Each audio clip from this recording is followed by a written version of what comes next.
बहुत समय पहले अरावली की गोद में बसा था अमरगढ़। वहां के राजा देवव्रत प्रजापालक और न्यायप्रिय थे, पर राज्य पर संकट था। उत्तर के जंगल में रहने वाला मायावी दानव मृगांक हर पूर्णिमा को किसी न किसी को उठा ले जाता। एक रात दानव ने नगर के वैद्य हरिदत्त की पुत्री मालती को उठा लिया। वैद्य शोक में डूब गए।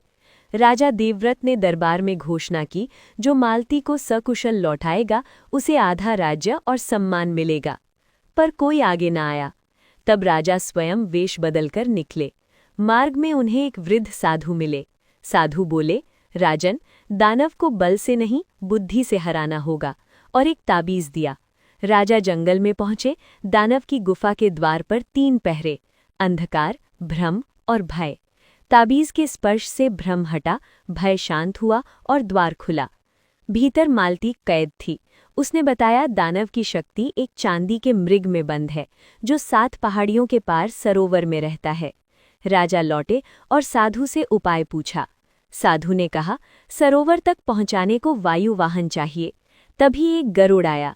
शर्त रखी, हर पहाड़ी पार करने पर एक दीप जलाना होगा। राजा सहमत हुए। दीपों के साथ यात्रा शुरू हुई। 5 पहाड़ पार हुए। 6ठे पर आंधी आई। एक दीप बुझ गया।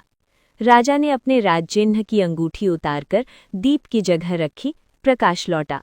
7वां पहाड़ पार हुआ।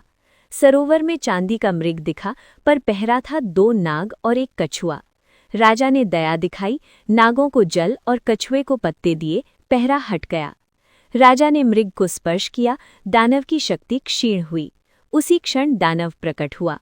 युद्ध हुआ, पर राजा ने ताबीज से मृग की शक्ति मुक्त कर दी। दानव सामान्य मानव बन गिर पड़ा। दानव रो पड़ा, मुझे श्राप मिला था। राजा ने क्षमा दी, श्राप टूटा। राजा मालती को लेकर लौटे। नगर में उत्सव हुआ। वैद्य हरिदत्त ने आशीर्वाद दिया। राजा ने आधा राज्य दानव से मानव बने मृगांक को देकर उसे वन रक्षक बनाया। साधु प्रकट हुए। परमार्थ का पथ यही है, दया और बुद्धि, कहकर अंतर्ध्यान हो गए। अमरगढ़ में शांति छाई। राजा देवव्रत का यश दूर दूर तक फैला। कथा का संदेश, त्याग, दया और विवेक से असंभव भी संभव होता है। समाप्त।